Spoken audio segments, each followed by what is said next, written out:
Dr. Audrey Drummond with Interior Coverings Ministry. This is part 2 of a message that I'm doing that I'm titling it The Door of Your Tabernacle. And it's built upon a recent mission trip that I did through Arizona and Utah with my niece, that we traveled throughout the lands, reclaiming the surrendered ground that the enemy has tried to steal, but no more, no more. The assignment that the Lord gave us was reclaiming the ground of the mountains, the canyons, the valleys, the plants that the ancestors knew and understood. Why did God place the Native American Indians in the lands of the United States? Why did he do that? And for that matter, why did Father God plant anybody anywhere in the originalness? Why palm trees in Florida and California? And are they native or were they brought in? Why rivers and streams? Why cactuses are out in, like I said, Arizona and Utah? Why certain plants, certain animals, certain things are native to that area? That was what we were assigned to do, is to go back to, because the grounds are crying out, the land is crying out for restoration, not just being delivered, not just, not being bothered anymore by smog or by chemicals, fertilizers and things like that, but to be brought back to the restoration of the fullness of why they were created to begin with, so that they could blossom, so they could grow, so they could sing. He gave us Isaiah 52:7 that says, "How beautiful upon the feet of her who brings good news, peace and happiness and salvation to the land." In Isaiah 55:12, that we would go out in joy and be led forth in peace, and the mountains and the hills before us would break forth into singing, and all the trees of the field would start clapping their hands, and instead of thorns would come up cypress, and instead of briars would come up myrtle, and making a name for the Lord. That the earth is crying out for the sons of God to come back and bring the kingdom of God back into the restoration before the fall, with the everlasting sign that shall not be cut off anymore. So this is what our assignment was. And last time, what I was telling you is that he took me to Colossians 4, and the word door was really just standing out to me. And when I looked into a very familiar verse of John 10:9, where it said, Jesus said, "I am the door. If anyone enters through me, he shall be saved and shall go in and out, and he will find pasture." So as I'm pondering that, because I like to do one-word studies to go in deeper and deeper. Yes, Jesus is the door, but there's more to this word door, because this word door is also used in other verses as the word, as faith, door of faith, service, the door in the Lord, the door that opens with power, word, and name. So the word door is the Greek word thura. It's found in 2374. And it means the entrance, it means a gate, it means a portal. It means like a window of heaven opening up. You ever see a whole bunch of clouds, where the sky is just filled with the clouds, and then you look up and it's like a window of heaven opening up, and you see this deep blue up there, and you're just like, oh, wow, there's something, another layer upon a layer. That's what we can see with this word.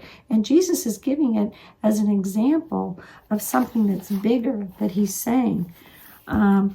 Because he's telling us there's an and. It's not just, I am the door, and if anyone enters through me, he shall be saved, period. He didn't say that. We oftentimes put a period there, but that's not what Jesus said. He said, and you'll go in and out. Well, you're going to go in Jesus because he's the door. He's the entrance. So you're going in Jesus. And you're coming out of Jesus. Now, if we do all of that literal, it sounds like, but wait a second, how can I go in a being, the Son of God, the Son of Man, a human being? How does that work? And that doesn't even make sense. So we know that what we're really talking about is Christ in you. That's where the mystery comes in. That's where we start layering upon and saying, I can go into Christ and I can come, and Christ in me comes out. So what people see is not looking at Audrey, but a vessel being used for the kingdom of God where Christ can be reflected out. Christ, Jesus Christ, who is the head of this body. But it begins in the heart. What's going on with my heart tells a whole lot of what I'm letting in this portal and what I'm not letting in, and how well I can move back and forth through the veil. You see, in the Old Testament of the tabernacle, you had the middle court, and then the high priest would go into the inner court, and he had to go through a veil. But he didn't go around the veil. He literally had to be transformed, transfigured into a molecular way of moving into and through the veil of the materialism, the unveiling. The veil is the unveiling of Christ in you. That's really the whole book of Revelation. And if you want more interest on that, I've actually written a couple books on it of taking verse by verse through Revelation. You can find it on Amazon, or you can find it on my website, of showing Christ in you. It's the Melchizedek priesthood that radiates in and through you once you know who you are in Christ. But to do that, you also have to know that you are married to the Lamb. So now we've got the tabernacle season. You see, the Passover season was you coming into the awakening of your new identity. Then we have the Pentecost season, which is found 50 days after Passover and resurrection of what we would refer to as an engagement, but it's really a wedding time of the oneness. It's the ketubah. It's the understanding of the laws. Well, what is the law? To love the Lord your God with all of your heart, all of your mind, and all of your soul. And then to love your neighbor as yourself. And then you practice this. And the more you practice this goodness and kindness and the Holy Spirit working in and through you, you're going to go through a season that you're waiting for the bridegroom's coming.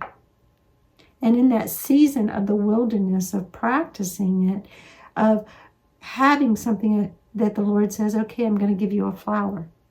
Speak to the flower and tell the flower how beautiful it is. Speak to the mountains and tell the mountains, thank you. How beautiful you are and how radiant you are. And what we're doing with all of that is learning how to love your enemy. Learning how to love the heat of the day as well as the cold of the day. Learning how to pray for those who persecute you, and to speak life and love and light upon them. And asking yourself, what is the gift that you can release at that moment? And are you acknowledging the gift in the other person? Do you see the treasures of heaven as bone of your bone and flesh of your flesh in each and every person that comes across your path, every stranger? That you count no judgment against them. This is a hard thing to do because that's not the world we live in. Our world is very judgmental. But this is the door. You see, we have the singular of the door, the Christ within you. But then we have the plural that you become the door. You become the salt of the earth. You become the light of the world. So that when we see where Jesus talked in John 10, I am the door of, and if anyone enters through me, he shall be saved and shall go in and out and find pasture. But you can also find in John same author, where after the resurrection in John 20 and 19, and it says, when therefore it was evening on that day, the first day of the week, and when the doors were shut where the disciples were, for fear of the Jews, Jesus came and stood in their midst and said to them, peace be with you. Now let's stop there, because that is usually referred to in a literal sense. It's taught as a literal door of coming in and out of a house. This, though, doors, means that there's more than one door at where they're at. Because this door is talking about their hearts. Their hearts were so filled with fear of Jews coming to get them that they had no place for the resurrection at that moment. Has fear ever consumed you in something like that? Jesus is right there in the midst. See, we want to make this miraculousness concept that the literal door was shut and Jesus came walking through the literal door. Now, I'm not discrediting that, and there's a lot of teachings on it, but let's take it a little bit deeper and consider, what if Christ is already in you and your heart is so filled with fear? The door of your heart, the portal of entrance, that out of the mouth the heart speaks. So that now out of the heart the mouth is speaking because the Holy Spirit is in there and released. And as it's released, because of hope and because of faith, because the kingdom of God is within you, and it's released into your brother next to you and your sister over here and your mother and your father and your siblings and your strangers around you. And the joy of the Lord becomes welding up. Peace. Peace be with you. Peace be in you. And when he had said this, he showed them both his hands and his side. The disciples therefore rejoiced when they saw the Lord. My question is, did they see the Lord like a ghost coming through a wall and, oh, there he is? Or was he there all the time in a veiled sense that the Holy Spirit unveils and he's right there with you now? See, God goes with you wherever you're at. He doesn't just fly out of outer space and then zoom in. He's right here and he's right now, right there. John is the only one out of the four Gospels, Matthew, Mark, and Luke, John, that this first part of verse 19 you can find in the other three Gospels.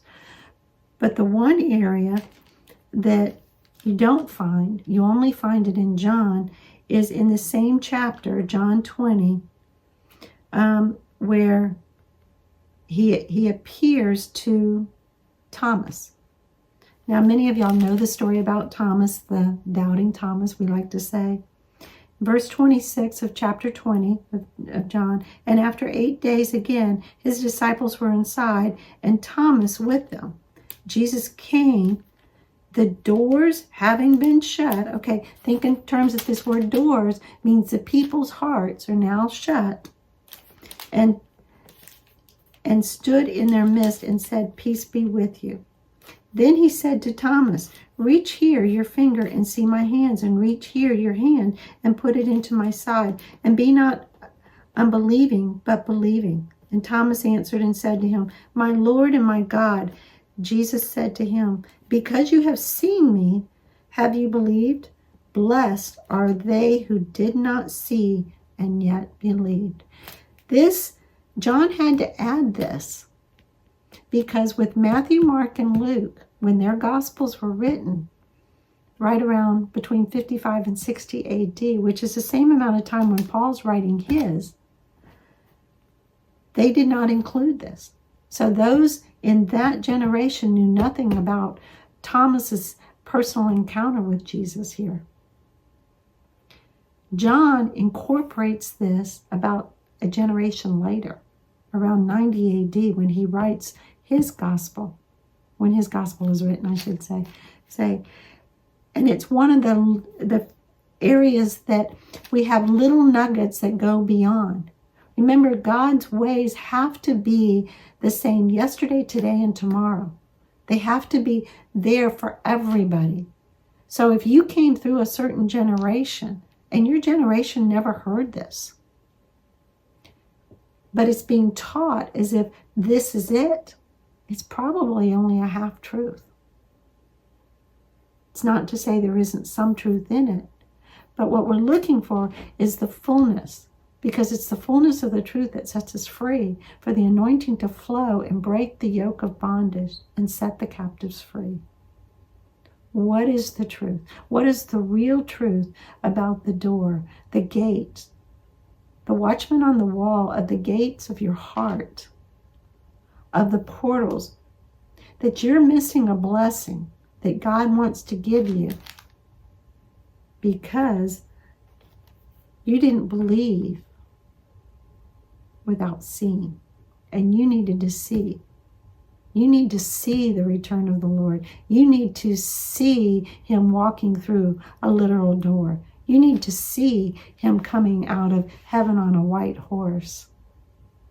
And because your natural eyes are looking for something, Jesus says to the Pharisees and Sadducees over in, I believe it was in John or Matthew, and he told them, you would be better off to be blind, because if you're blind, you would believe.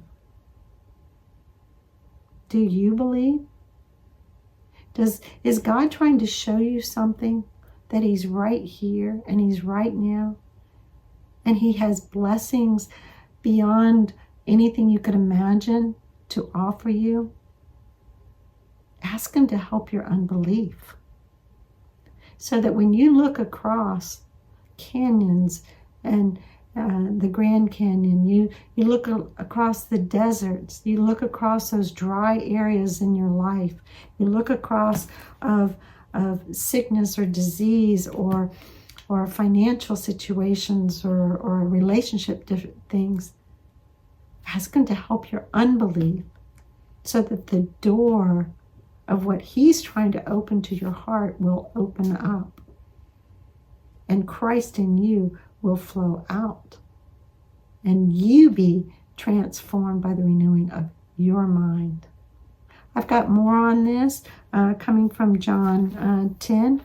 Stay with me and check out my website, www.icministry.org. I'd love to hear from you and your feedback. Just to know that and to encourage you that other people around the world are hungry for this kind of a message. I have books on Amazon that if you need it in a written form, they're there. That my heart is not to make money for the ministry, I don't take a salary or anything. My heart is to bring the kingdom of God into this world, and the world will be unveiled by the goodness and the glory of the dunamis power of Christ in you, and what that power really entails, and how beautiful your feet are of every step that you take. God bless you.